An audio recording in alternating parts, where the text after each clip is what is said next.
Good evening. Welcome to the Howell Township Candidates Forum. I thank you for inviting the League of Women Voters here to help facilitate this Candidates Forum. I'm Sharon Steinhorn. I'm from the League of Women Voters of Western Monmouth.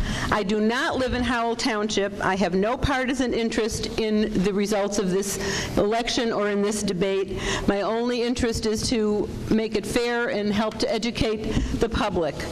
The League of Women Voters, a nonpartisan political organization, encourages the informed and active participation of citizens in government and influences public policy through education and advocacy. The goal of the League is to empower citizens to shape better communities worldwide, and that includes Howell and Marlborough and all of us in Monmouth County. I want to... Thank you, but let's hold all the applause until the very end. From the look of the questions, we could be here asking questions until the polls open on Tuesday morning next week. I want to thank the candidates and their campaign managers for working out this format. It will be educational, and it's being broadcast to as many voters as possible so that you understand the issues at stake. Remind you that these 6 candidates are running to fill 3 4-year seats on the Township Council. Let me review the procedures for the evening. Each candidate will have 2 minutes to present an opening statement. The order in which the candidates will present their opening statements will be alphabetical. Question period lasting approximately 45 minutes will follow the presentations by the candidates. Some of the questions have been sent in by email, and I have them here. Some will have been written by you. There are cards that other League members are giving out, and you can have your questions submitted as well. All questions must be directed to the issues rather than personalities. We're just screening the questions so that to rule out anything that's inflammatory, anything personal, and to provide the greatest variety of subject matter. The candidate to whom the question is directed will have 2 minutes to answer. Any other candidate will be allowed 1 minute for a response. And in discussing it with the candidates here, any or all of the candidates could have a 1-minute response if they choose to. If the question is asked to all candidates, then each candidate will have 1.5 minutes. I'm going to try to move this along tonight. There is a timekeeper here, and he will hold up a yellow card when the speaker has 30 seconds of time remaining. And then the timekeeper will hold up a red card when the time is up, and the speaker must conclude with the sentence then in progress.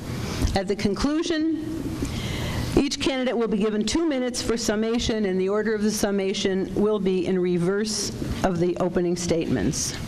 And so let us begin. In alphabetical order, our opening statements, the first candidate to speak will be Angela Dalton. Ms. Dalton. Good evening.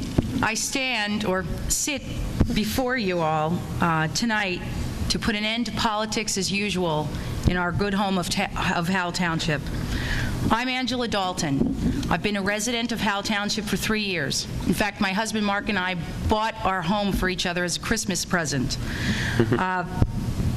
We chose Howell because it was close to where we worked in Red Bank, and because it is a safe, happy town with the wonderful resources and education system, and the rural nature of it just appealed to us. We were excited to raise a family here.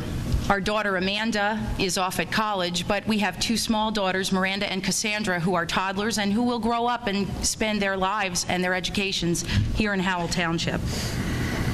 It didn't take me long to recognize, though, that there are problems with Howell Township and how Howell Township is governed. I proudly say that I have never been a part of the partisan antics for which our town unfortunately is known throughout the county.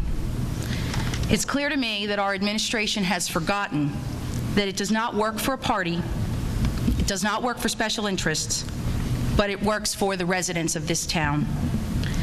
Like most people in our town, I work full-time, I have a family, I'm involved in many professional and community activities.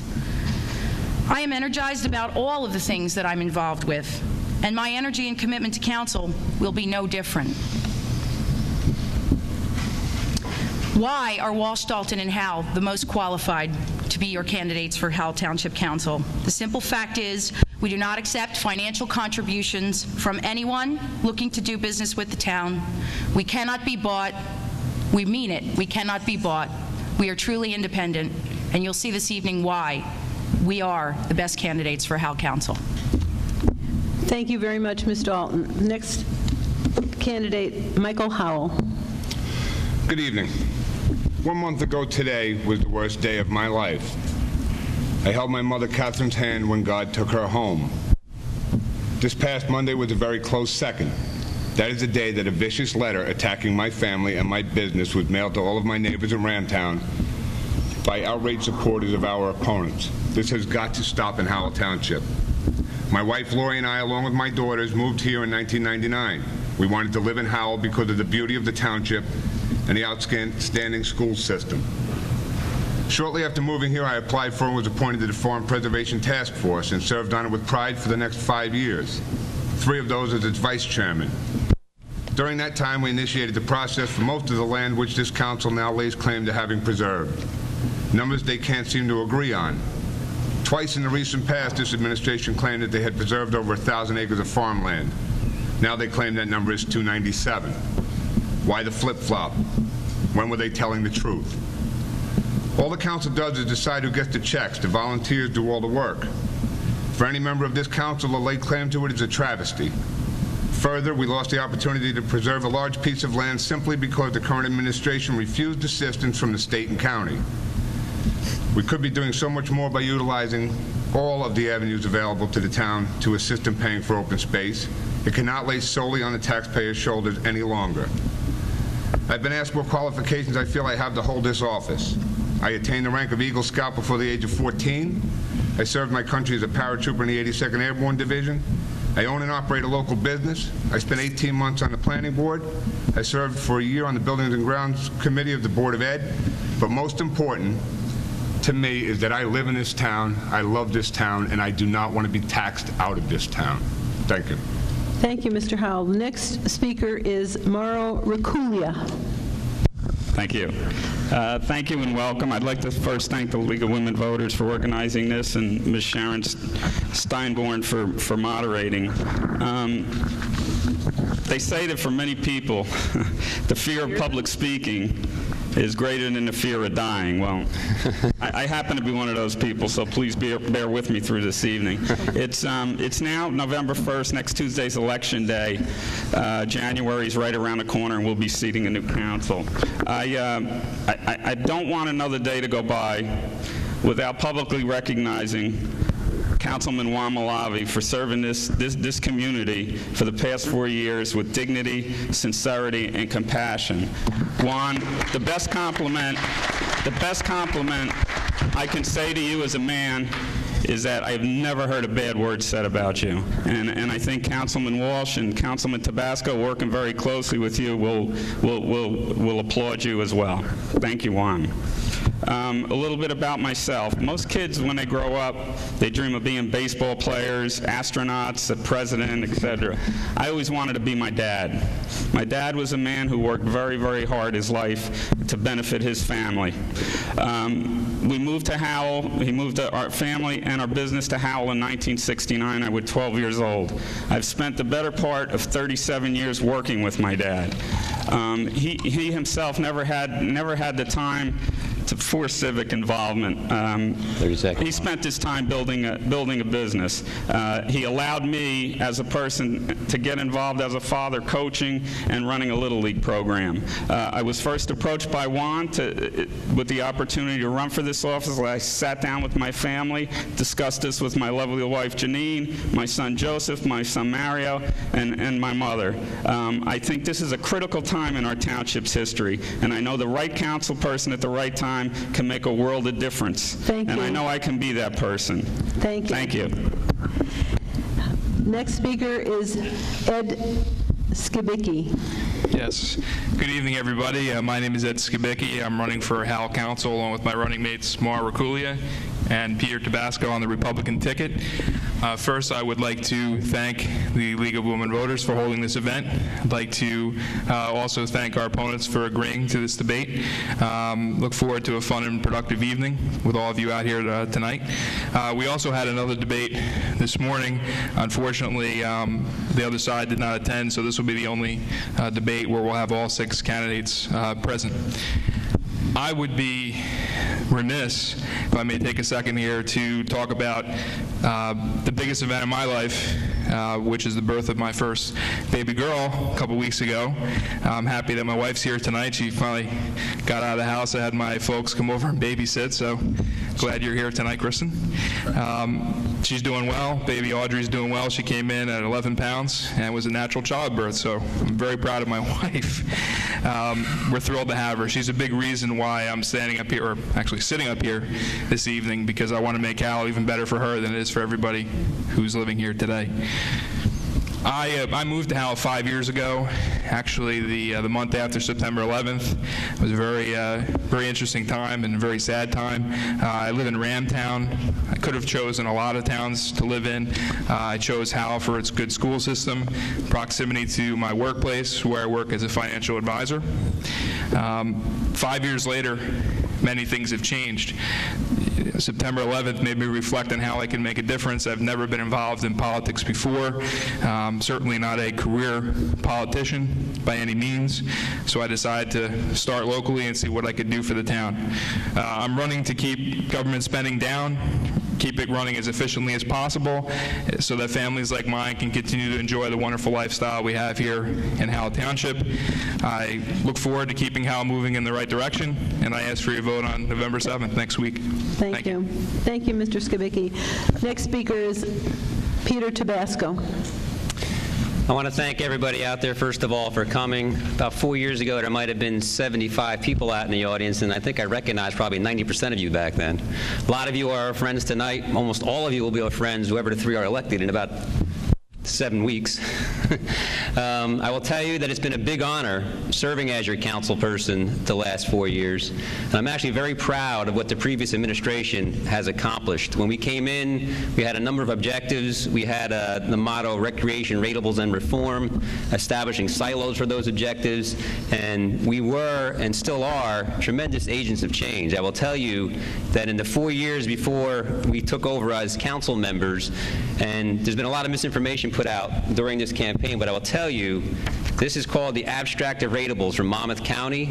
It's actually online. You can go online all the way back for all the data. You can go to visitmonmouth.org, and what I have in my hand is actually online. I will tell you that in the previous 4 years before we came on board, there were 1,095 homes that had COs, new homes in Howell Township. The 4 years since, there's been 556, and our past planning board chair told us that the rate of approvals now are down to 93 a year. The previous 4 years, the rate of increase in the taxes went up 95%, and we were able to knock that down to a rate that's equal to 54%. Again, all in this abstract of ratables. The 4 years before, there were 0 acres preserved for farmland preservation, even though the open space tax had been collected for 3 years. Since then, 297 acres. Mike Howell is exactly right, with 11 properties equaling that, and 11 other farms in the process for another 380 acres. 0 parks. We've added the Bonham track for girls softball and soccer. We've added Lake Louise, which was threatened by development. We added Pride Park, a pocket park for people up in Country Meadows. I say I'm down to a limited amount of time, but I will tell you, we have been the agents of change, and a lot more will come out the rest of this debate tonight. Accurate information based on this. Thank you, Mr. Tabasco. And last, Mr. Walsh, Bob Walsh. Hello, I'm Councilman Bob Walsh. I'd like to thank you all for coming tonight. I'd like to thank the League of Women. I'd like to thank the League of Women Voters. I live in Howell Township out of choice. I was raised in Monmouth County since 1964. I've been here for 13 years. I don't appreciate some of the literature that's coming out about me. It's come out in the last year and a half about me being a little rich kid. Actually, I come from a very poor family. My mother was an orphan left on the doorsteps of a nunnery. My real father left me. My brothers were 1, 2, and 3. We lived in a 2-bedroom trailer. We came up the hard way, and everything that ever came to my family came from being earned through the grace of God and hard work. I was lucky, found a beautiful woman about 20 years ago who said she'd marry me. We have 3 lovely children together. Gifted and talented child, another child that's highly intelligent that's in the regular program, and an autistic son. About 11 years ago, I decided to open my own company on borrowed money. Me and my wife were worth less than zero. We wanted to pursue the American dream. We had an au pair come and live with us and help raise our children and a foster child we were trying to adopt while I was working 70, 80-hour weeks. My wife was going to school for a master's while working full-time to help support my family. Through the grace of God and hard work and doing the right thing in life, my company now has 50 employees. I have a great staff of people that I respect and they respect me. I try to lead them to the best of my ability, use my knowledge, use my hard work and my understanding through my life experiences. And that's what I try to do in governing this town. I try to analyze the information and do the best I can. I've assembled a team of an attorney and an environmental person, Mike Howell and Angela Dalton. And I believe we will be the best people to help guide you over the next 4 years. Thank you all very much, and God bless Howell Township. Thank you. The question. Hold your applause. We want to get to the questions. There are so many. Obviously, taxes are an issue. We'll go right to the heart of it. This is to each of the candidates, so they'll each get a minute and a half. And this is one of the emailed questions. Taxes in Howell have reached a crisis stage. Will you be willing to freeze all spending? We'll take anybody who wants to start, and it's to all the candidates. So the first hand up will be Mr. Walsh, and then we'll go down the row. There is no possible way to freeze all spending. You have contractual obligations to salaried employees. You have increased pension costs. You have increased benefits. To pave a road right now costs 30% more than it did a year ago because of fuel costs. 54% in 4 years, though, is not fiscally conservative. Taking bonding from $17 million to $52.5 million is not fiscally conservative. We will not bond for any major expenditures without coming to the people in referendum and asking if that's what you would like done. If you woke up tomorrow morning and your mortgage was 3 times the amount, what kind of situation would you be in? The elderly, the CPI is up 13% over the last 4 years. So that means their Social Security is up 13%, yet their municipal taxes are up 54%, and their state aid is down. We need to stop. You're only allowed to spend in life what you have. You're not allowed to, you don't take an open checkbook and then tell the taxpayers we're going to tax you more. 54% in 4 years, yes, we will do better. Can we stop all spending at this time? It's impossible through contractual obligations. There are needs in this town that are pressing that must be attended to. But this excessive spending by this administration is out of hand. 54% in the last 4 years is the equivalent to 95% in the previous 4 years in dollar amounts. Both of them are up about $500 in municipal taxes in 4 years. Thank you very much. Mr. Tabasco, would you like to respond? Will you be willing to freeze all spending? Bobby actually hit the nail on the head. You cannot freeze spending. You can just manage it, and we've done a very good job in managing it. I will tell you that when we were presented the budgets, when we first go through our budget hearings the last several years, 2 years ago it started with Jeffrey Filiatrow, our CFO, telling us you're going to have a 27-cent increase unless you guys get to work and start cutting it down. This year he actually said the number was going to be 19 cents. 2 years ago he actually wound up at 4.5 cents as the increase, and this past year we wound up at 7.3 cents. In that 7.3 cents, and I'm going to get off the numbers in a second, there was only $380,000 that was discretionary that we could have actually not had happen. The rest of it was all fixed. I will tell you that 2 years ago, to manage expenses, we actually did something that had never been done in this town. We laid off people here in Howell Township. We dropped operating expenses in 2005 by 38% because we actually had the chutzpah, I'll call it, to actually lay people off. And again, that had not been done before. So we have done bold things to keep the taxes down. I will tell you that in 1993, the tax rate was 45.5 cents per $100 of assessed value. In 2005, it was 45.7 cents. So basically the same, 12 years apart. The municipality has not been irresponsible. We've been very fiscally responsible in keeping that rate down. We are now at 53.3 cents. That's an increase of 8 cents over 13 years. increases. At the same time, the local schools went up $1.13, the regional schools went up 48 cents. We went up 8 cents. So we are running very lean. Thank you. Do you want to respond to that, Mr. Skibicki? Yeah, absolutely. I believe the question was... I'm sorry? I believe the question was freezing spending. First, I just want to respond to Mr. Walsh. He's been on the council for 1 year, last time I checked, and I haven't seen him do anything to freeze spending. I mean, every line item in the budget he voted for. Then when it came up for final approval, he voted against it. I haven't seen one proposal for saving a taxpayer 1 nickel, and the couple times that he's had a chance where we actually have put budget cuts in, like the $375,000 for changes to the insurance carrier, that was also voted down. So I'm curious to see what the spending cuts that Mr. Walsh has proposed during his 1 year on the council.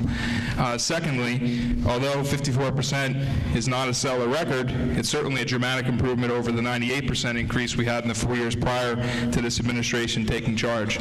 So again, that's not the goal, but clearly we are moving in the right direction for the town.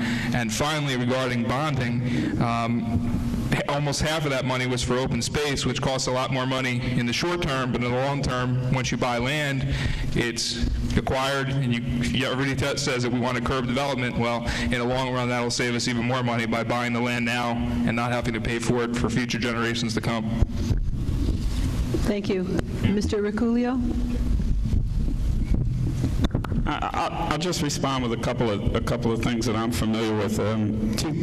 Two years ago, I guess it was, when the school budget was passed on to the council for review, they cut $1.3 million from the budget, from that budget.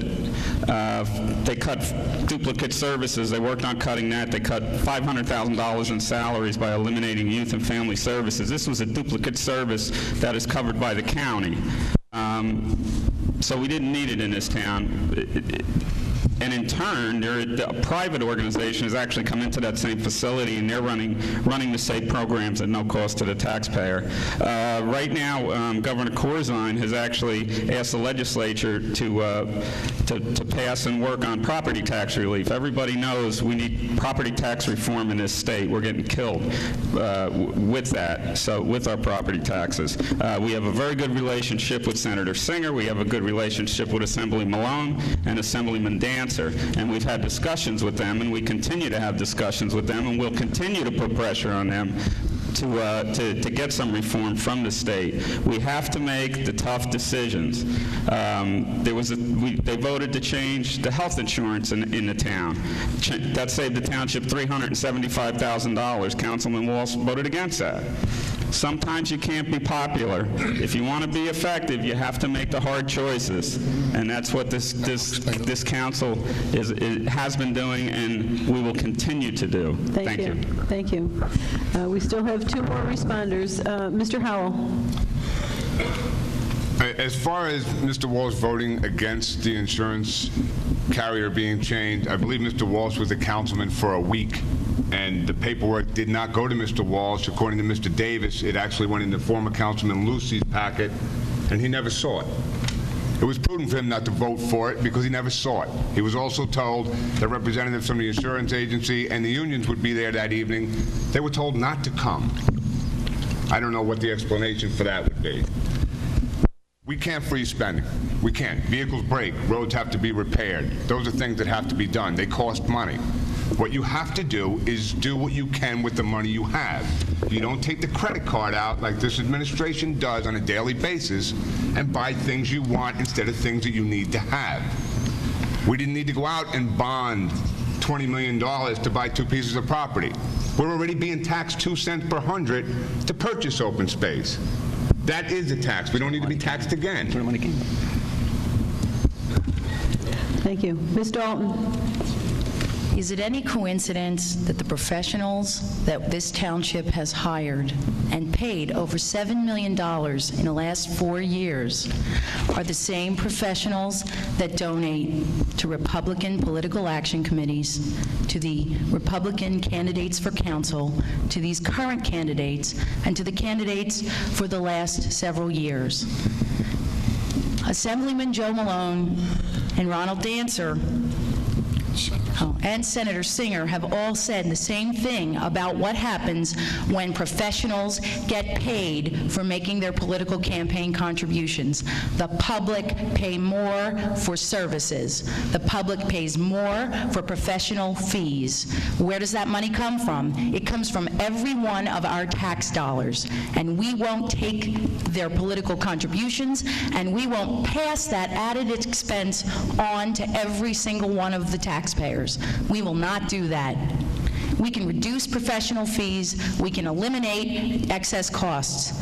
To address the idea of duplicate services which have been eliminated, I'm a family practice attorney in Monmouth County, and I have many clients who have gone through terrible family issues in Howell Township. It is a tragedy that Howell Youth and Family Services is gone. Let me take the next question sort of out of the line that I had, since this seems to be a good follow-up. This is specifically to Ms. Dalton, and so that you'll get 2 minutes, and if anyone wants to comment, you'll have a minute. How will you strengthen Howell's ethics ordinance? How will I strengthen Howell's ethics ordinance? I've thought about ethics. As an attorney, I have to abide by a very strong ethics code. I've studied a lot of ethics ordinances throughout the state, and I have paid a lot of attention to Common Cause and other citizen action groups who are advocating ethics reform on a local grassroots level. This administration has taken credit for a great ethics ordinance, but it's nothing better than what the minimum requirements are for the state. I think that we should seriously consider adopting the state uniform ethics code, which Justice Daniel O'Hearn has recommended on behalf of all governments, and put an end to real pay-to-play. Stop pretending that pay-to-play is gone when we accept money from political action committees. I would like to see an ethics committee composed of citizens and volunteers in the town to look at things and evaluate situations that come up. I think we need ethics training for our employees and for our volunteers and for our members of council and administration. I think we need real penalties when someone violates pay-to-play, not slaps on the wrist, not pretending that we're doing something about it. Our ethics ordinance right now is lackluster. It doesn't have any teeth to it. We need real teeth. We need real ethics ordinances like they're doing in Perth Amboy and Asbury Park. All over the state, people are moving in the direction of eliminating, of improving ethics ordinances. We don't have that, and it's time for the council to stop pretending that we do. Does do any of the other candidates wish to take a minute to respond? Yes, I'd like to respond to that. I assume Ms. Dalton is accusing this administration of taking illegal contributions. Is that true? We're not having conversation. Oh, okay. I'm sorry. Well, just to go to that point, when we do have an open bid process. Every professional was bid in an open public session of the council, and Councilman Walsh voted yes for virtually every one of them. So where was the outrage then? Any other candidate? Mr. Walsh. My name is Bob Walsh. Some of those people that applied for jobs in Howell Township, they were the only people that applied. Others, they were people already involved deep into contracts that in order to pull those contracts would have cost the taxpayers hundreds of thousands of dollars. And I wasn't willing to cost the taxpayers an extra few $100,000. Last year, they just said they had the toughest ethics law in government. They were going to ban jobs from politically connected people. Former Councilman Wayne Lucy was appointed to the Mercer position, given benefits for 5 years and a $3,200 stipend. I think he was politically connected as they come. That was a joke. Also, on February 6th, they talked about ethics in government. The mayor, in an article on February 6th, says it's the backbone, honesty, and integrity of government. An investigation into Mayor lying about an email he got from a police officer and me. The investigation stated it revealed that the mayor never actually received a telephone call from a Howell Township police officer. Thank you. I'm sorry, your time is up. But in fact, received all the information from former Councilman Wilson. I want to finish the sentence. Okay. Finish the sentence. Okay, I wanted to finish the sentence. Sorry. It never came from police officer. The information came from former Councilman Lucy from the police investigation. Thank you. Mr. Tabasco. I'll first say that Wayne and Joe, neither one are running. And in the incident that Bobby brought up about Wayne, as good a friend as Wayne is for me, I actually voted against that because I didn't think it was right either. So the person that is running stood up for what was right. We actually did pass an ethics ordinance. We were one of the first people to do it, first towns to do it, I should say. And there is a lot of teeth in it. We are not allowed as campaign candidates to actually take donations from developers. But I will say this actually goes to a bigger target, which is what keeps integrity in government. The integrity is not in where the funds come to run a campaign. There's a whole vetting process that we as candidates have to go through when you are from a major party. And anybody can wind up being the person to represent the party. It doesn't have to be somebody who has unlimited income on their own. So the vetting process that existed before, the integrity that was kept in the public bidding for the contracts that existed. And Maura was exactly right. When we had this meeting on TV, by the way, in December, there was a whole box of folders put in by all the contractors willing to try to bid for our business. And we did vote, including Bobby, on all those. Thank you.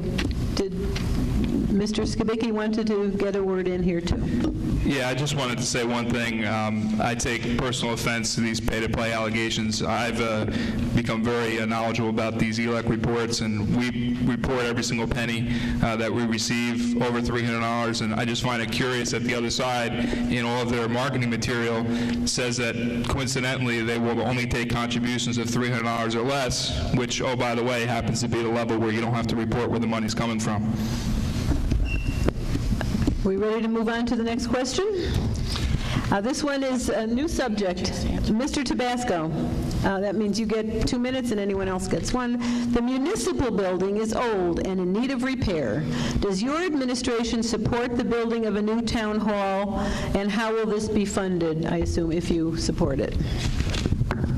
Well, this goes right to the nature of the infrastructure of the town.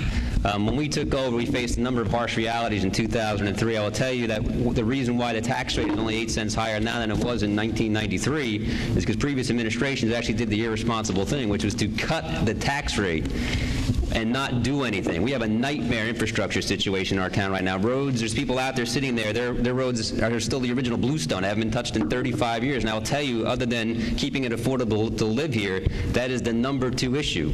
The other part of this is that the buildings that we own, and we own 11 of them that we're in right now, they're all falling apart. And to fix any one of them, like the engineering building, costs in the millions of dollars. We had an opportunity in 1998 to have the Global Corporate Center on Highway 9. It was known as the Union Valley building back then, to get it for $980,000. And our previous administration actually irresponsibly didn't go after that. We could have had every single township building, every single township employee in that one building, and we don't.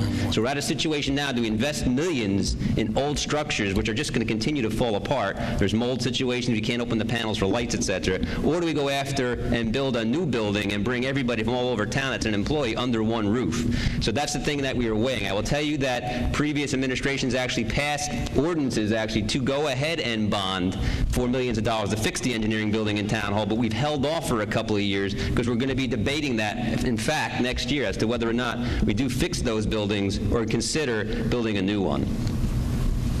Thank you. Anybody else want to comment on the new building?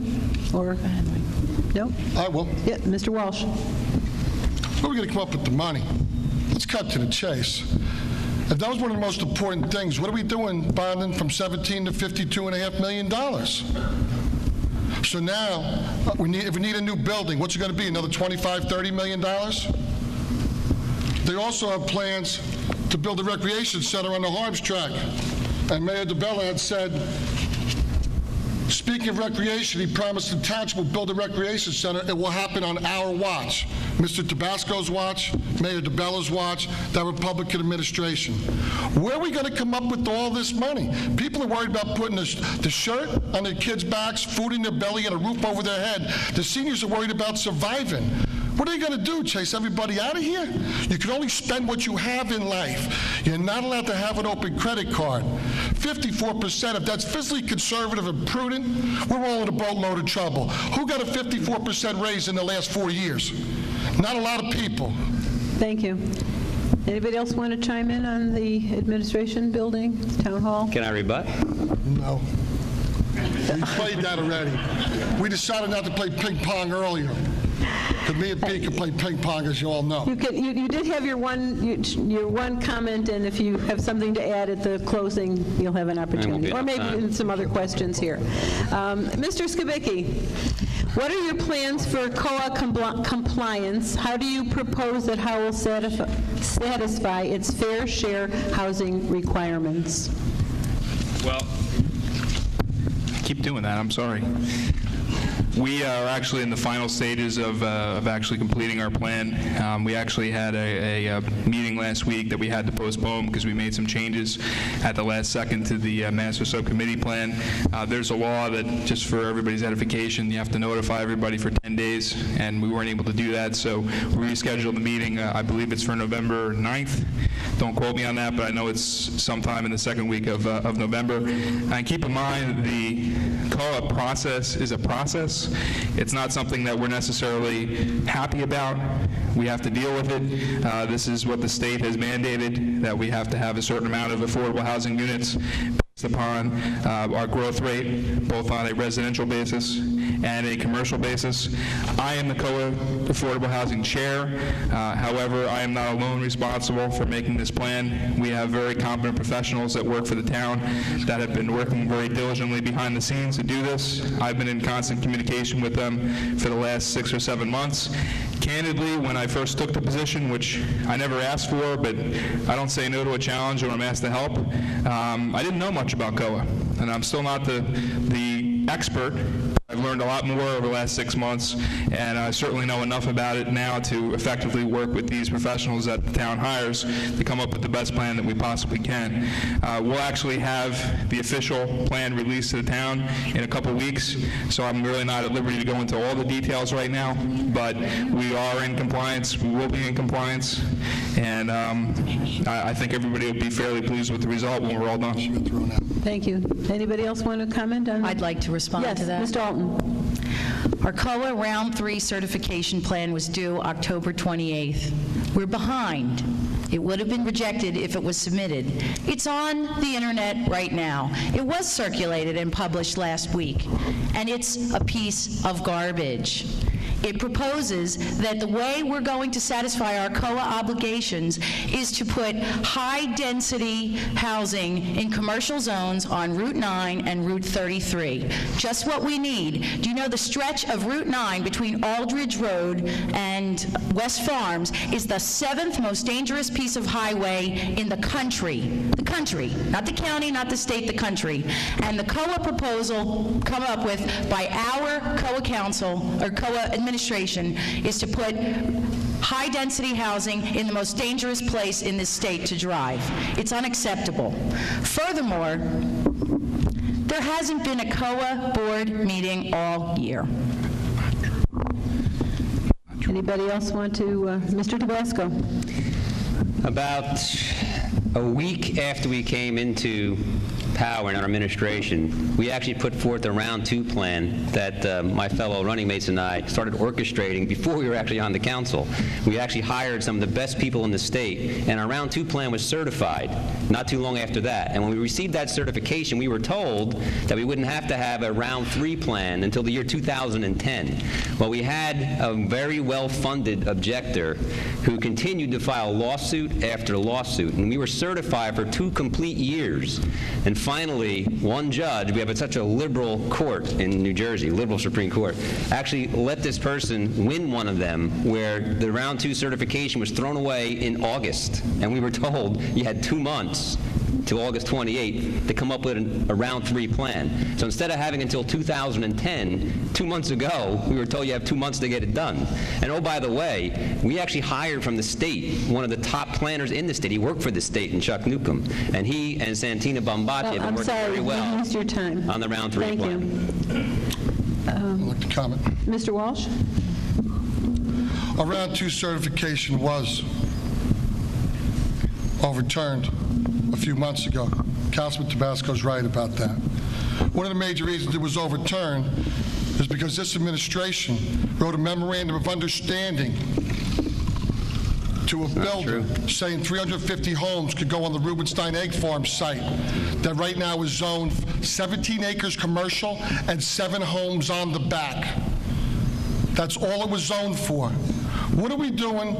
What are we doing giving a builder a free checkbook to build 350 townhomes so that he would put the sewer line and the road right back to the Horace Pinnacle track for them to build the recreation center they said would happen on their watch? What are we doing to our highways? What are we doing eating up our commercial ratables? We need that commercial ratable land to eventually stabilize taxes, not give it out to the builders to put stress on our infrastructure by putting more traffic, problems on our roads, and with our health and fire departments. Thank you. Anybody else? Mr. Reculia. Yes, I'm sorry. Yes, I know Councilman Walsh, I think, with another member had gone to Trenton and to discuss this issue, and I think Trenton actually specifically had him sign a non-disclosure on it, and I think there's some issues with that property he's discussing, the AST, that is actually possibly in litigation or being handled, and from what I understand, he's not supposed to speak about it, let alone put it in his campaign literature. Mr. Howell, did you want to comment on this? Yes. Okay. Mr. Walsh has relayed to me that information is all public information. It's on the internet. It's on the internet. Well, it is now. It always was. Mr. Reculia, there is another question specifically for you on the housing. Defend your position. On housing. Oh, on housing. Yes. Defend your position on exceeding the proposed residential cap in the HD3 zone and allowing family units in a proposed age-restricted zone. Well, I'm going to be perfectly honest with you. I'm not really up on that particular issue. But what I can do is I promise you that when issues like this come up and other issues come up, I'll do my due diligence before I make a decision about them, before I vote on them, and before I make public statement on them, or put them in campaign literature. So just to be perfectly honest, I really can't respond technically on that question. Okay, it was specifically to you, so I don't know if anyone else has I would like a comment. Certainly, Mr. Walsh, and then Mr. Tabasco. You can go first, Bob. Yeah. As far as putting all these homes on our highways, look at the traffic now. Being a country music fan, right now, Route 9 is like red ants marching into the night. It's taking you 7, 8 lights to get through Aldridge Road now. And all the information I spoke about before was public knowledge in a memorandum of understanding written by Santina Bombaci, our COA attorney, with advice from the mayor and the administration. And it was all talked about at the master plan meeting last year. I released no information that wasn't public, and for Mr. Reculia to insinuate anything different, he's talking just like the prior administration, just like him. Mr. Tabasco. Right now, there is discussion in litigation about what the end result of that one particular property AST is going to be. The reason why the COA plan was overturned had nothing to do with that, by the way. It had to do with an entity called Elon, who again was filing objection after objection and actually won one in court, and that opened up the whole thing again. But Bobby just disclosed numbers, first of all, that aren't real. I don't want to get into what the real numbers are, but secondly, he shouldn't be disclosing that because it's still being discussed. And if we got sued over this right now because he disclosed that, we'd have to spend the same professional fees that they're talking about increasing, and half their support team has sued the town in the past. The reason why our professional fees are up is because we're constantly in litigation from stuff like that. Now, with regards, that's enough. I see it's not. Okay. I'd like to respond. Mr. Skibicki, and then come back to Ms. Dalton. Yeah, I just want to address the issue of the COA meetings or lack of. That's totally not true. Matter of fact, the very first meeting that we held early in the year, due to the fact that my predecessor quit in the middle of the year last year and, oh, by the way, didn't submit any of the meeting minutes, me being new to COA, I had to have Mr. John Madden, who's an COA advisor to the town, come to our meeting and, on a taxpayer expense, educate us so that we could come up to speed on what was going on. So that is not correct. We have had meetings. Otherwise, we have missed a few meetings since the beginning of the year, but candidly, we've been in litigation since then, and there's really not much we could have done except for wait for the litigation to end, which just happened at the end of the summer. Thank you. Actually, still on. Mr. Alton. Ladies and gentlemen, the property that we are discussing, the Rubenstein Egg Farm, was zoned 17 acres of commercial, and the back half was 7 houses on the back half. 17 acres for commercial, 7 houses on the back. This current administration entered into an agreement. It didn't have to do that. It did. It chose to enter into an agreement with that developer to make houses there where houses weren't supposed to go.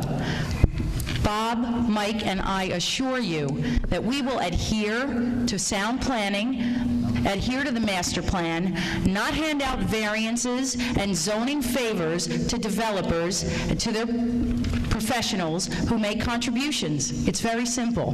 That property never had to have any houses on it except for 7. Now there's going to be at least 245. Read it, it's in the Tri-Town News. Mr. Walsh didn't disclose anything. That's not correct. It's not correct. You know, If you can save that till your response afterwards. I'm going to, this should be an easy question, but what do I know? It's phrased as a yes or no answer, but I'm sure the candidates might have a little more to qualify it. Are you for, it's one of the email questions again, are you for or against the bar in Quail Creek Mall? Start down there, Mr. Reculia. I guess it's not easy. I don't think it's a simple yes or no question. I think it's another issue that needs to be researched, and we need to meet with the community as a whole and find out exactly what that community wants in that area. It's really a community issue, like everything else we do. We have to work as a community and find out what suits the community, and that's where the importance lies with my answer. It's a gray area for me at this point, anyway. Thank you. Mr. Skibicki? Again, it's not a yes or no answer. I wish it was. I live in that part of town, and the only thing I can say is, me personally, I mean, I'm never a real big fan of bars coming in any residential community. However, with that being said, you can't just arbitrarily prevent businesses from coming in if they are following the code in the area. I'm not an expert on the code in that particular part of town. If they are complying, I think we should welcome them in, but I also think that we should do everything we can and do it by the book to make sure that they are going through the proper procedures and processes to comply with the laws that we currently have in place. And I am totally against making any kind of accommodations for them. Again, I don't know if we have to or not, but we should not make any special accommodations for that particular bar to come in. Thank you. Mr. Tabasco? Yeah, that was a situation where we overstepped our boundaries and tried to have a planning board case in the middle of a council meeting. We are a policy board, and as a policy, we're supposed to do and abide by the law. That was simply a question of a transfer of a liquor license. The previous owners, Stooges, Howell and Gene Young, were trying to move their license to another owner who wanted to use that license. We as a council should have just said yes or no to that and then passed it on to the planning board, who would then have the hearings as to whether or not it still was allowed to go in there or not, based on quality of life issues, et cetera, that the townsfolk wanted to appeal about. I will tell you that in that meeting, it was a 3-2 vote, and it was a discussion even before the meeting started as to whether or not Bobby should be sitting there because he had relations with Attorney Junko, and as a 3-2 vote, either way now, there could have been conflict again, where we're going to potentially be in litigation again, which raises the professional fees again. Thank you. Mr. Walsh? I voted no. Okay? I said it would be a great idea to have a restaurant bar down there in that part of town. I wish it was on a freestanding lot, away from other businesses. There's, I believe, a dentist there, a dance school. I voted no. If legally I was bound, and I asked both attorneys, if I had to vote yes or no, they said it's up to your discretion. Well, I didn't have enough information. They forced me to vote. I do agree with Pete on that it was a tough one. If legally there was enough parking, if legally, with the traffic, I know there's issues down there. If I was bound to legally and was given the advice of our attorney, that legally everything was in compliance, I would have had no choice.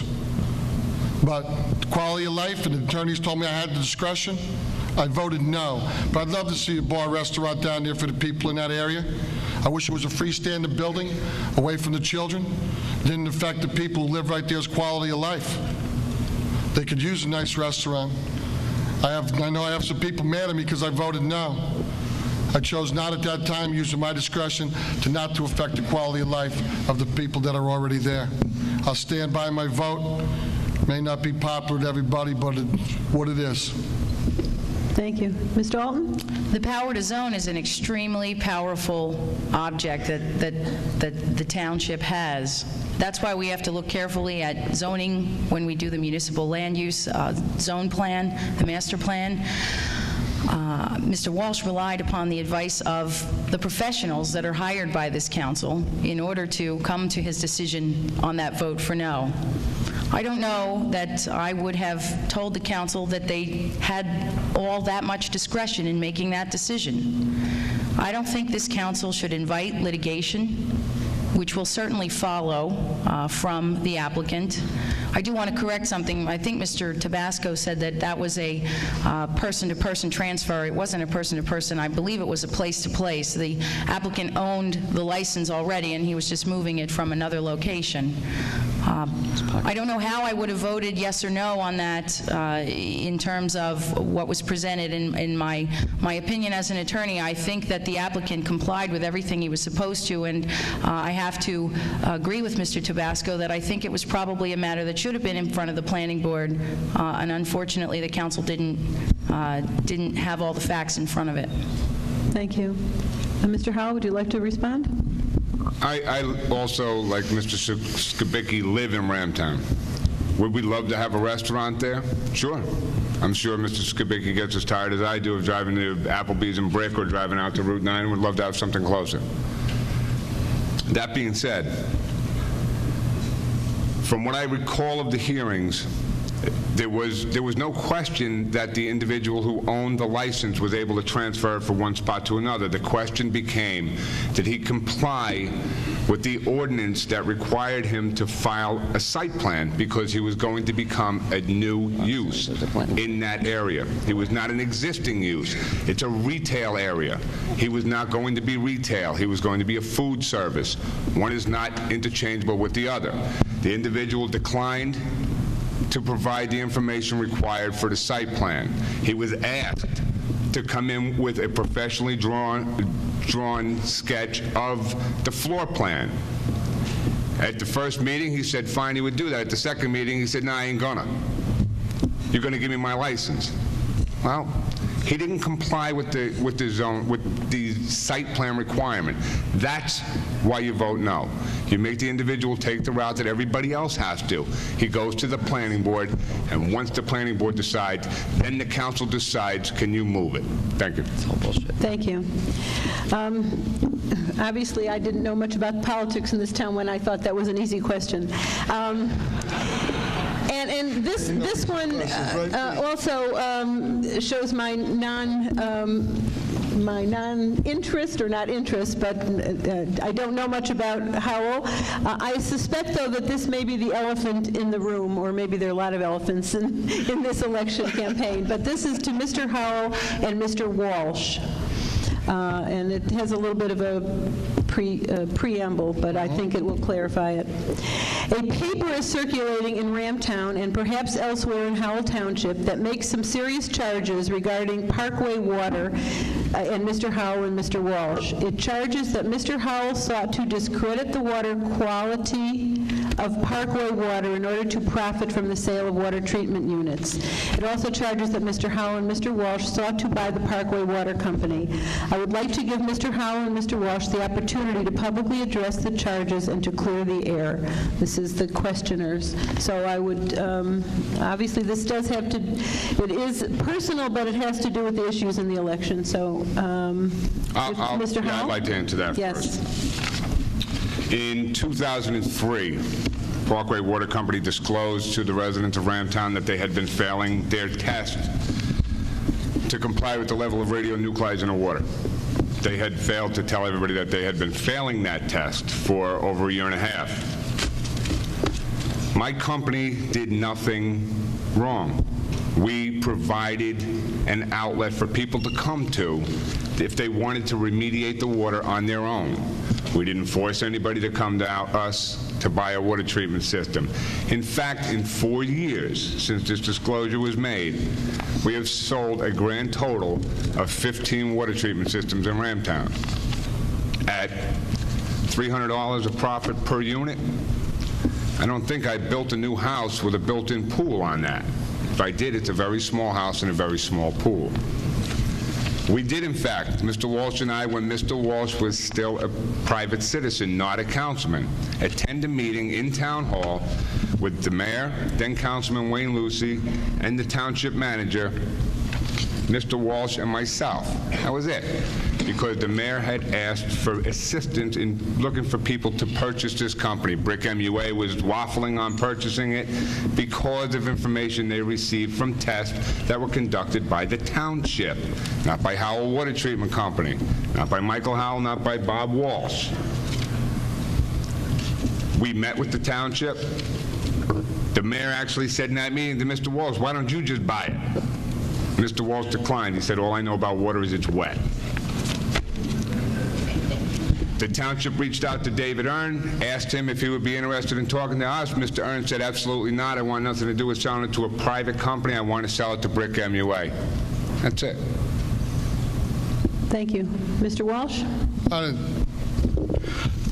Except that it hurt my family a little bit, having those lies printed, and I know it hurt Mike and his wife and family pretty deeply. It's just politics as usual in this town. An anonymous letter. Somebody without the courage to stand up and say, "It's me." This stuff's been going on in Howell Township long enough. There's nothing anonymous about me, folks. Everything I say out loud. My name's Robert Francis Walsh. I don't know everything. I'm proud of who I am. The mayor asked me to buy Parkway water. I said, "Why would I buy Parkway water? I don't know nothing about water. I'm a licensed mortgage banker. I get fingerprinted every year by 8 different states. I get audited financials every 18 months by 3 of those states. I'm a licensed mortgage banker. I know nothing about water." The Brick MUA suggested about a year and a half ago, Mr. Acropolis said, "Mayor, why doesn't Howell Township buy the water?" And the mayor said he does not think the town should be getting into the water business. And Councilman Acropolis from Brick said, "You have to wonder why Howell doesn't want to buy it." Why would I want to buy something with his numerous lawsuits coming about, with his problems with water? It was a joke, and a very poor joke. I'm a little bit upset at my counterparts here for not denouncing it.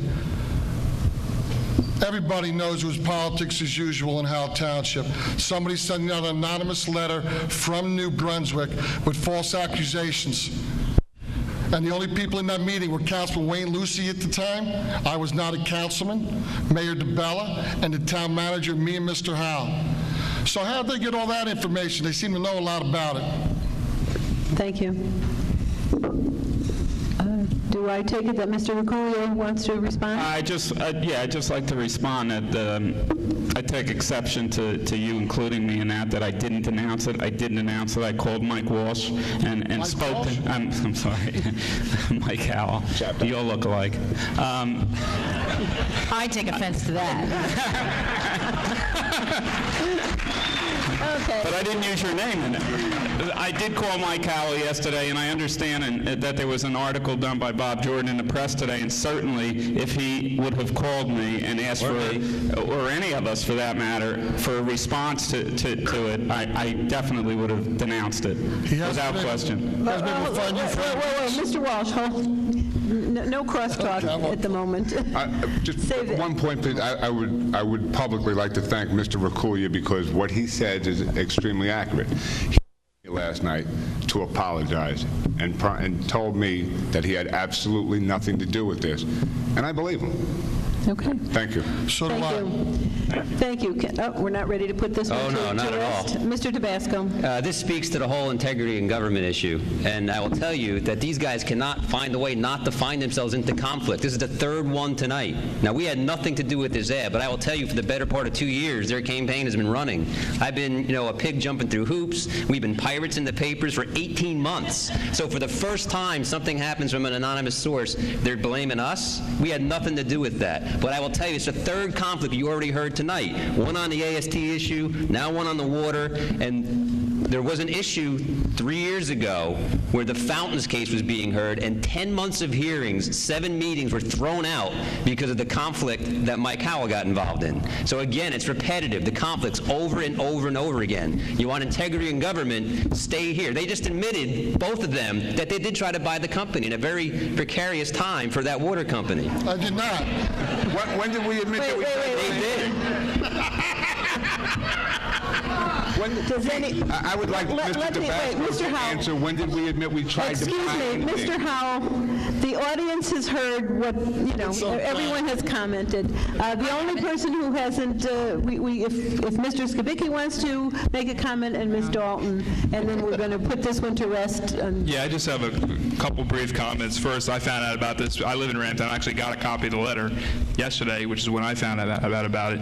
However, I take exception to some of the terms that we've been called. I'd like to get the opponent's thoughts. We've been called Team Fiasco, Team Debacle. I mean, that's not exactly the type of language that I think is appropriate in a campaign, to say the least.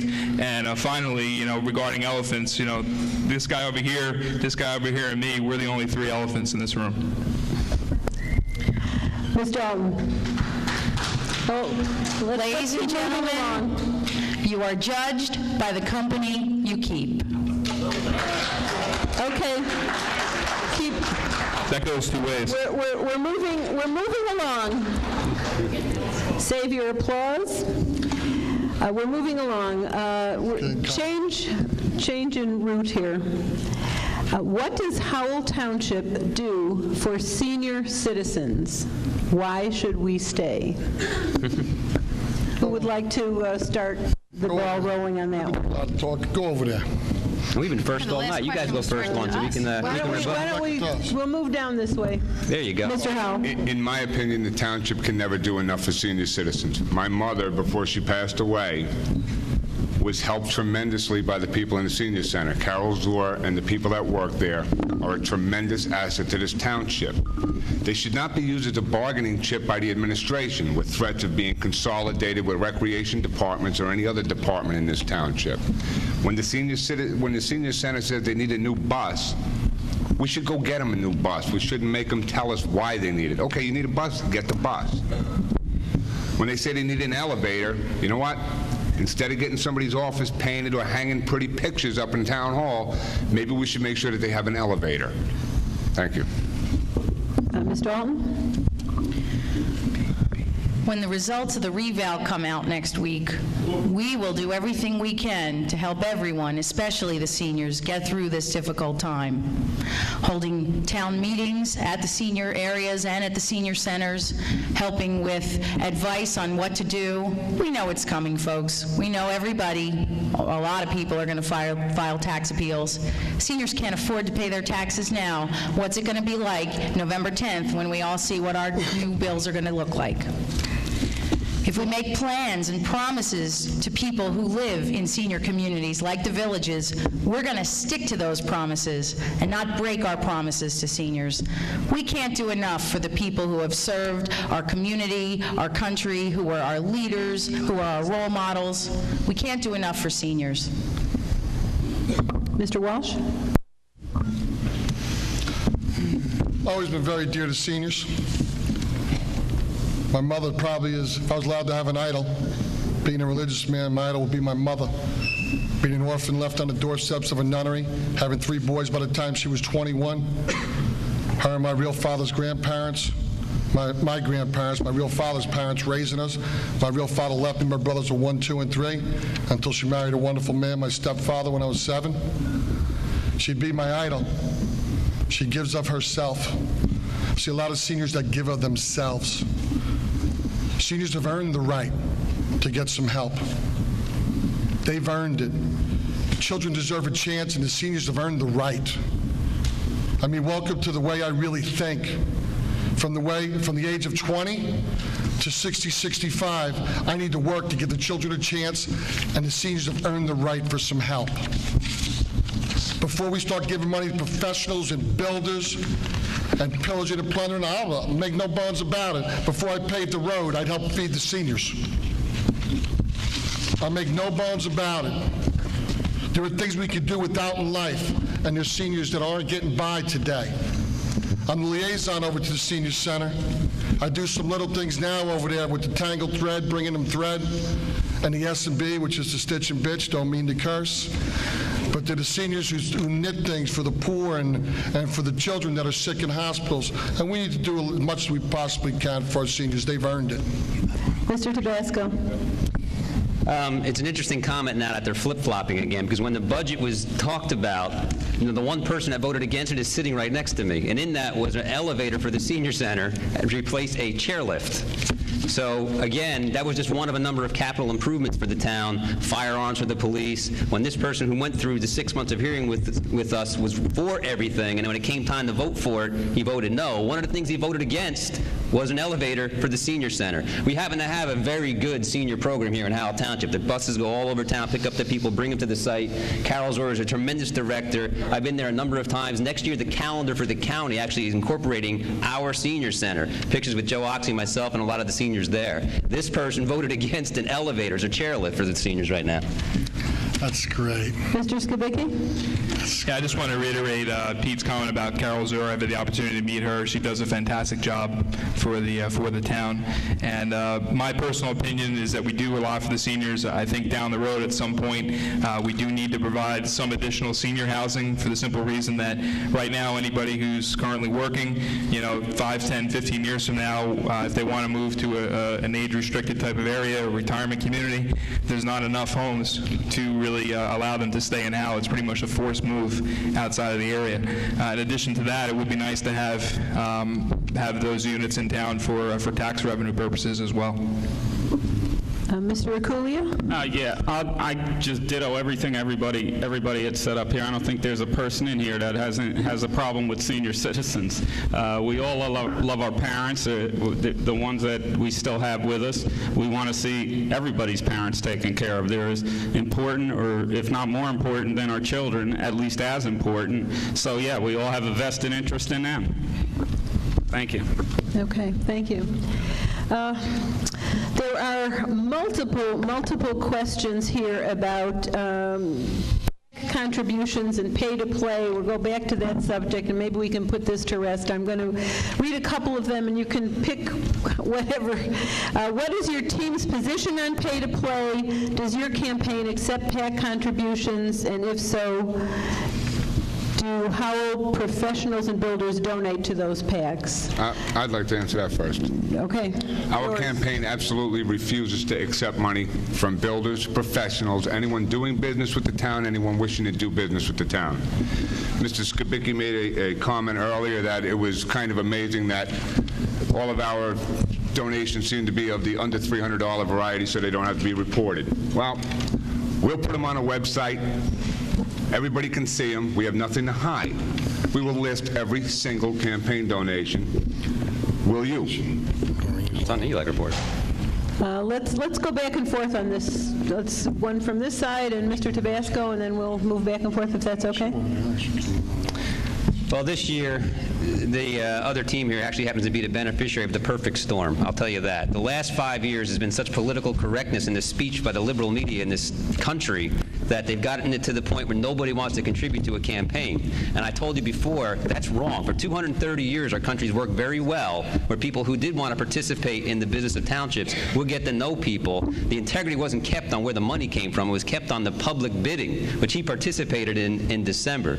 The way it's coming out now is that either you, the taxpayers, are going to have to fund campaigns, or only people that are independently wealthy will be able to run. A person like myself will not be able to in the future. The way it should be checked and balanced is with the integrity on the public bidding side. So I don't agree with what's been going on in this country for the past 5 years. Now, as to what monies come in, it's on the ELEC reports. Whatever come in will be publicly put out on the internet eventually, a couple months from now. Ms. Dalton? I'd like to ask our opponents why they're getting loans from the chairwoman of the Republican Club in Howell Township. I don't have that Yeah, there's question a written. very simple answer to that. I mean, Noreen Kelly paid for some of our expenses for a cocktail party we had out of her own pocket, and after we received some campaign contributions, we simply reimbursed her. The ELEC report only has to list loans that are currently outstanding, not loans that were made and closed out prior to the completion of the report, which is due on October 7th, I believe. Ms. Dalton, do you have any Very more? simple answer, being blown way out of proportion. Surprise. Want to use your time, your last? Oh, I can continue Yes. with my time? Go ahead. You're still on it. I find it very strange that they can accept campaign contributions from people who are on the Board of Elections in Monmouth County, and we expect that we're going to get a fair shake. Oh, my God. Yeah, that $135 is going to really push us over the top. Mr. Skibicki, let's hold. Let's go back. Mr. Reculio and then Mr. Walsh, and then we'll move on. Mr. Reculio? Oh, I'm sorry.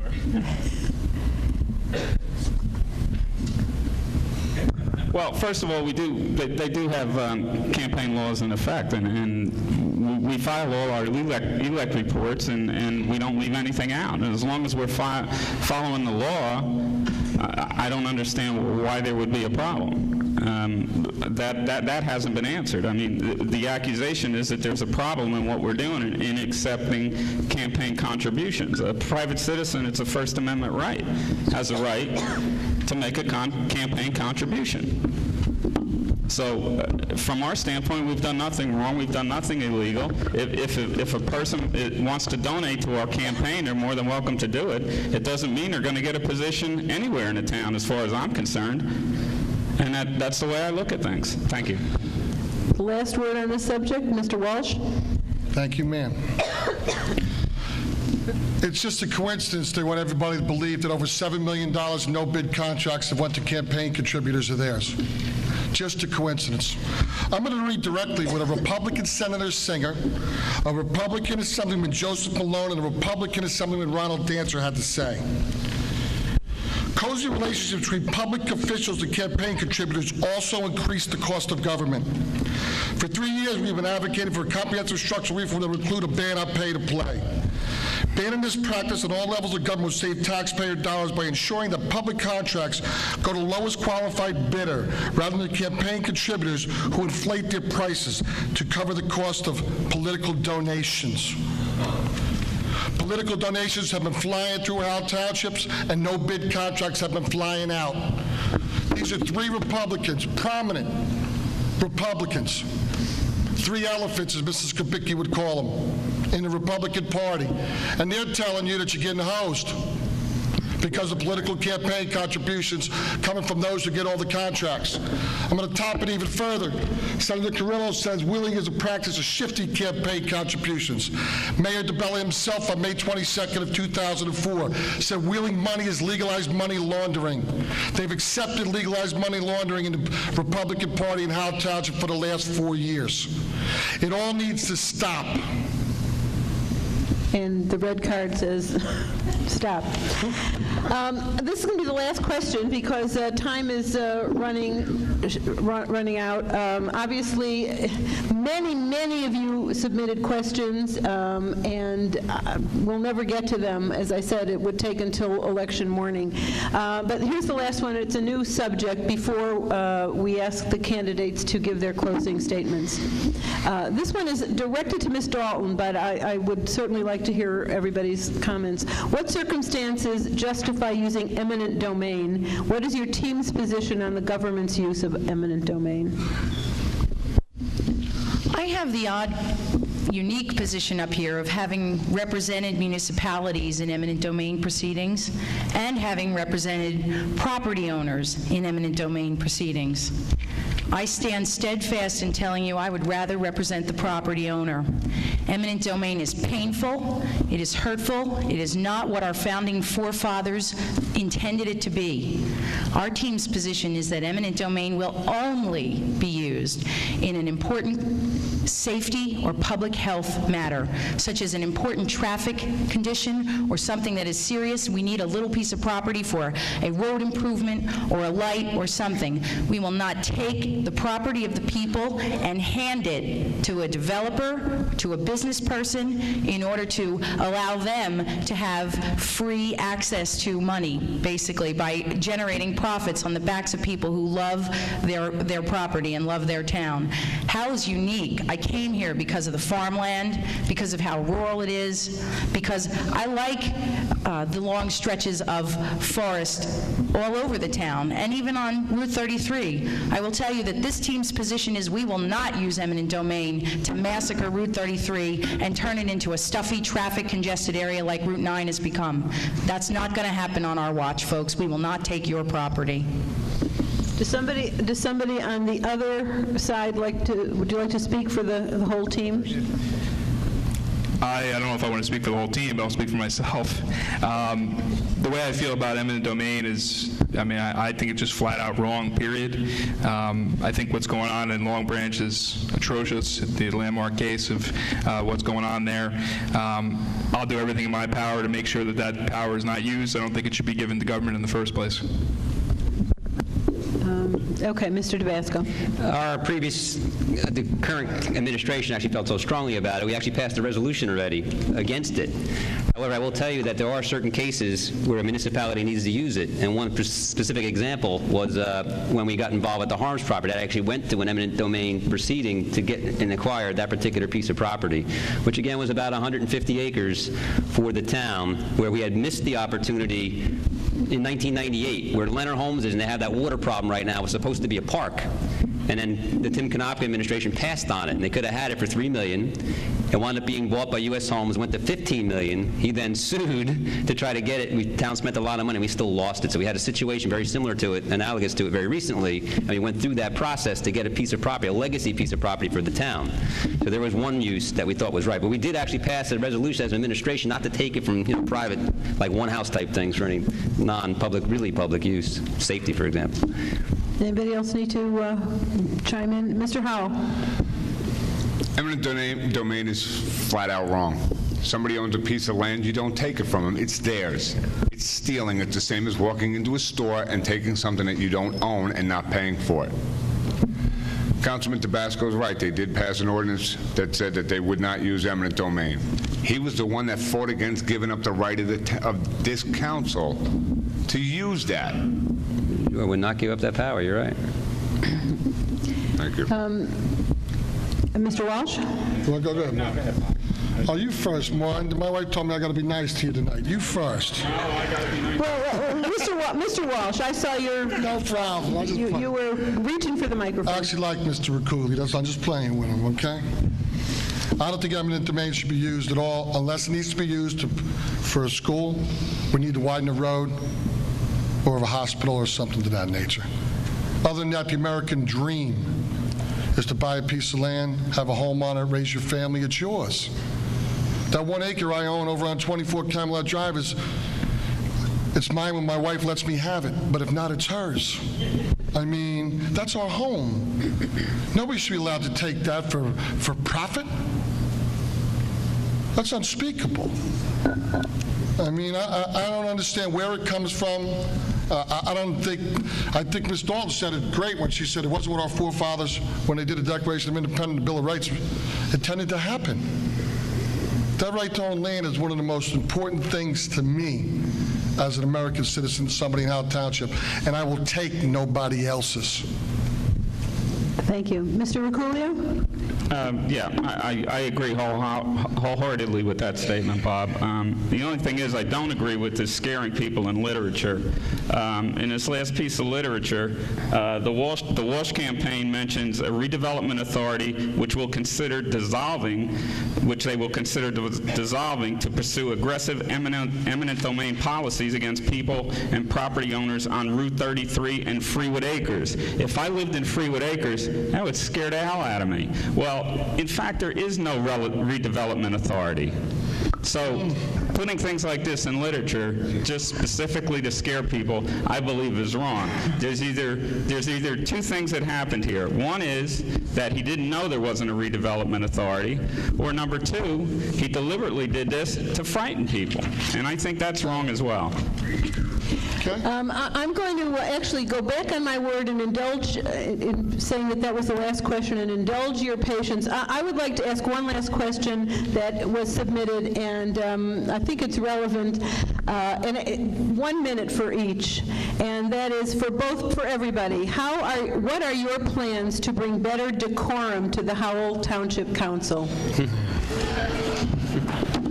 If I could, I'd like to answer that Yes, first. If it's all right with you, all the five folks. Go ahead. Mr. Howell.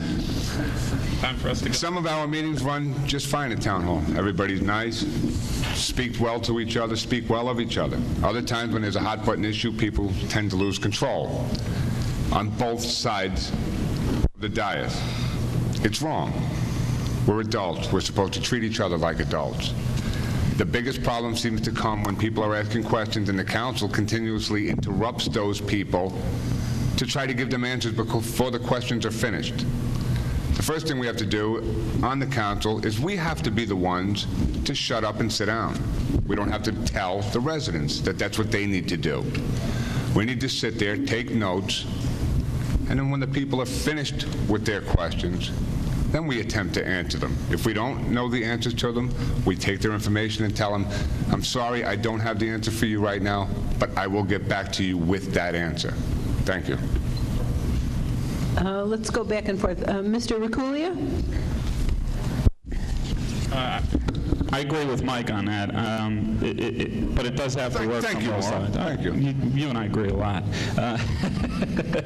I do believe that this council conducts itself in a pretty good manner from Bob's end all the way down to Juan's end. I mean, there are times where people come in there and they don't address them properly, and they scream and they holler at them, and they do take a lot, and it does take a lot up there to sit there and take that from people. So, I just hope as a community we could all find a way to all just get along. We don't have to agree on anything. We can agree to disagree. That's okay. But once we come to a conclusion, that's it. We move on to the next thing, and we work together as a community. Thanks. Yes, Ms. Dalton. Some of the things that happen during the council meetings are so hard for me to understand, and I'm an attorney, that I don't know how the public can follow the meetings. I think that to increase the ability to have decorum, the council needs to have a better agenda that's more explanatory, that is more friendly to the general public, so that the public understands what the council is doing up there. I think the meetings need to start on time, and the council needs to stop spending so much time in executive session that the folks who are waiting to be heard and to hear what's going on don't have to wait an hour and a half before the meeting starts. Many of the people that have difficulties at the meetings are our seniors, and we need to respect them more and give them a little more deference than I've seen us giving at the council in these late times. People are generally respectful, and once the council gives back that respect to the people, I think that the decorum in that chamber will be terrific. Thank you. Mr. Skibicki? Folks, this is really, really, really not complicated, I promise. Anybody who's ever read that book, All I'll Ever Need to Learn, I learned in kindergarten, I think applies here. Remember the golden rule, you treat somebody like you want to be treated. If you make a wise comment to somebody, if you make a off-color remark, if you, come into the chamber hall wearing political T-shirts, that's not going to make people happy. And it's not complicated. Just be nice to each other. We're not all going to have the same opinions. I don't agree with everything with these two guys. We're running together. It doesn't mean that I agree with everything they say. You don't have to be on the independent ticket to be an independent thinker. Okay, that's a big thing. And secondly, be respectful of people's time. There's 55,000 people in this town. Everybody needs their moment in the sun, and everybody's issue when they take the time to come to a town council meeting is the #1 issue in their mind. And so they should be treated as if for that moment in time they're the most important person in the township of Howell. Thank you. Mr. Walsh? Decorum. Yeah, I know. I pray, and I pray. I really do. When you see me up there wandering, I'm not wandering, I'm praying, asking for grace, asking to remain calm. I'm very passionate about Howell Township. I don't think one person in this room doesn't believe I'm passionate about Howell. I'm semi-retired. I give a lot of time now to this town. I've been a servant my whole life at different things. But I was very serious about this when I decided to run as a council person only a year and a half ago. I'd never been involved in the political process. When I see things happening up there that I know you're not being told the truth about, because I'm hearing different in the back room and something different's being said to you, it bothers me. When I see the administration not back the police department when they're slandered by a mayor, that bothers me. I can't help but tell you that. A lot of times we try hard to get along, and I do the best I can. I'm not going to tell you I'm going to be perfect on getting along. And I'm not going to tell you I'm always right. I'm not going to tell you sometimes I'm not part of the problem. I have been. Mr. Tabasco? Yeah, decorum, that's a great concept. The meetings, when the people come up to speak during the hearing, the citizens part, there's no reason that somebody can't sum up their comments in 5 minutes or less. We have to remember that is a business meeting. It's a time that we get together to do the business of the town. And then if there are additional documents and stuff that can be presented, it can be given to our officials on the side, and we will all get it as a council and read on it later. Nobody has to come up there and spend a filibuster amount of time in and of it on their own. I will tell you that the previous administration was very active in making this a very open government for everybody. We added an extra meeting for people to come to and have public participation night. We put the meetings on cable TV so people could see it at home. We created a virtual town hall on the website that was just a page of text previously. So we're all about making the meetings open, but the people themselves also have to coach themselves. We as council people are very patient, but we do have to do the business in the town, and it's best done at an hour that we can all actually think. Okay, I think we've covered just a fraction of your questions, but covered a lot of topics, and it's time for summation. So we will go in reverse alphabetical order, which means that we begin your 2-minute summation with Bob Walsh. I'm sure you received some information today. Most of mine's documented in the briefcase. They keep on saying I conflict things. That's just a word they like to use. I haven't released any information that isn't public knowledge. It's in black and white. There's other information I have in black and white that I haven't released tonight because it's going to hurt people personally.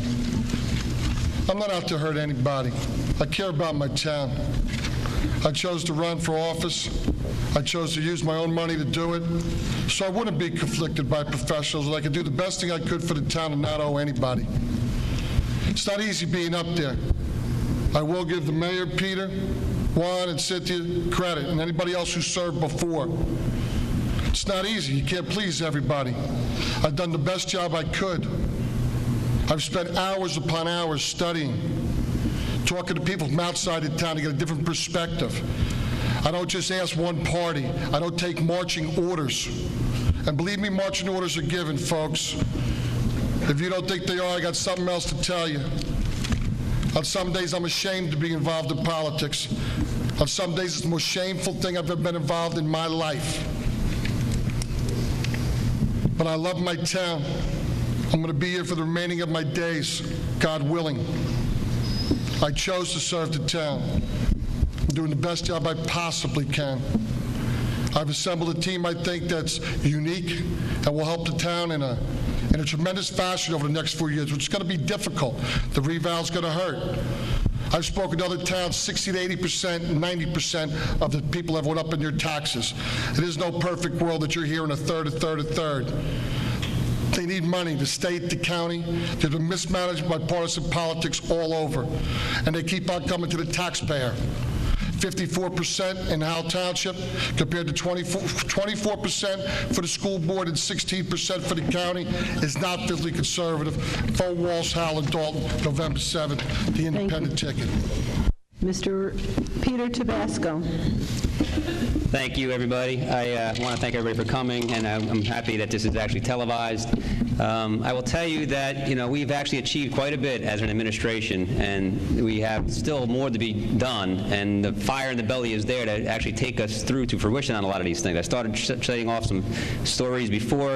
Again, before we came on board, it was 1,095 homes the previous 4 years, 56 cents, so we cut that in half. The rate of increase in the tax was 95% the 4 years before us. We cut that to 54%. There were 0 acres of farmlands preserved. They didn't spend any of the money they collected from you, the taxpayers, who voted twice on referendums. We actually used that money to preserve 297 acres with 11 properties. 9 other properties right now are in the process for another 380. There were no parks added. We talk about building a sense of community. We, as this previous administration, added the Bonham track for girls softball and soccer. We added Lake Louise, which was under the threat of development. The Harms property that he talked about, we went through eminent domain because there was a developer threatening to take that piece. We expanded and added on to Echo Lake so the cultural arts people could have a place for the people to go and watch their band concerts in the summer. We just established Freewood Acres Park for the people over there to have a park to go into. In the previous 6 years, under the Konopka administration, 1 commercial property was added in those 6 years. We've added 24 in our 4 years, lowering the burden of taxation off the people's shoulders.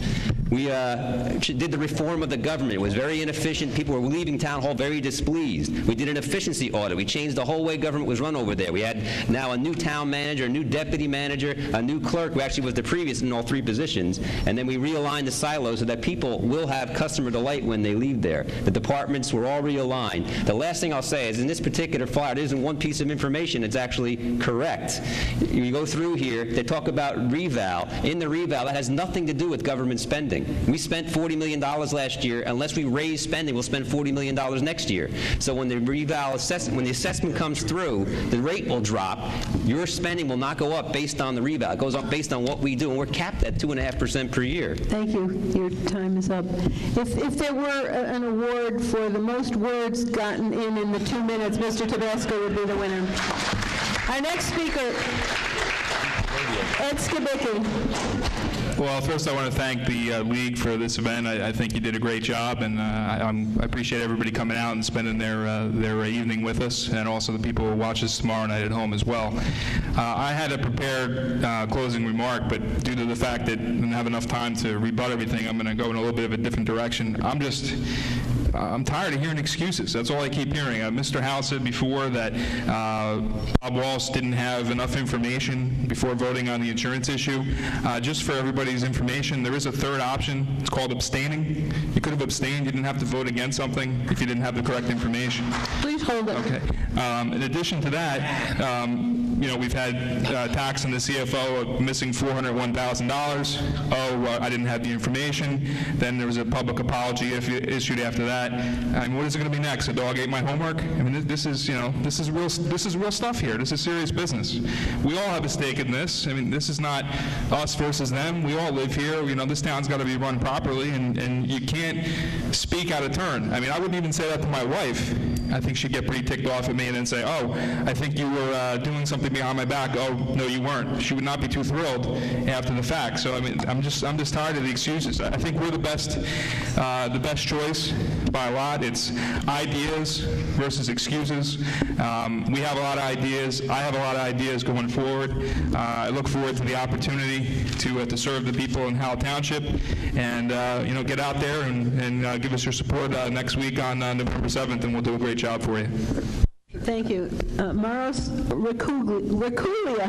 Almost got through the whole evening with the right pronunciation. Thank you. I will read a prepared statement because, as I said, I'm not one of the most eloquent public speakers here. Again, I just want to thank the League of Women Voters and again my family for all their support. It's times like these that you do think about family. I spoke a little bit about my dad in my opening statement. My dad was all about family. He was all about the importance of staying united. When I was a child, he picked up a bunch of sticks and put them together in a bundle and said, "Now, try to break these sticks." I couldn't break the sticks, so he took them apart, picked up one stick, said, "Now try to break this," and I was able to break that stick. And I think the lesson he was trying to teach me, or he did teach me at that point, was, that a family's strength is built together in loyalty. That if you stand together, you'll be strong enough to face life's obstacles. We have to start looking at our community like that. like a family. There's no one here that wants higher property taxes. Not me, and I don't think there's anyone in this room that does. Everybody in this room believes that they have the best interest in the community in their heart, or for the community in their heart. But only when we work together can we hope to truly be successful as a community. You know, we have many people that have come to this township from Brooklyn, from Staten Island, from many parts of North Jersey. They want the same things for their families as we do. They came down here because our school systems, we have a tremendous school system. We have open space. We have a suburban atmosphere. We owe it to those folks, as well as the farmers in our town that have been farming the fields for generations, to stop the development and preserve open space. We need to start acting in a spirit of cooperation. We have to look at this community as a family. Sometimes family members disagree, like I said before, but that's okay. We can agree to disagree. We move on. We need to reach across party lines. As we look back years from now, this election, the successful candidate will be the one who can pull the people together. And as I said in my opening, I firmly believe I'm that candidate, and I look forward to your vote on November 7th. Thank you for your statement. Next, Mr. Michael Howell. I've heard tonight that the way that this council or this present administration saved some funds was by eliminating duplicated services, and then I heard Youth and Family Services. The County of Monmouth came into this town and said, we don't have the same services you have. One of the first acts of this present administration was also to abolish the Ethics Board in town. We have now, this evening, agreed to list all of our campaign donations on our website so that Mr. Skibicki doesn't have to worry about all of the ones that we got that were $300 or less. We don't have a problem putting them out there. Mr. Tabasco will tell you that no land was preserved in this town until he got here. It's true. What he fails to tell you is that the process is generally 2.5 to 3.5 years long. Sure, the process was started long before Pete got here, but as is the case with many things with this administration, they'd be glad to grab up the glory.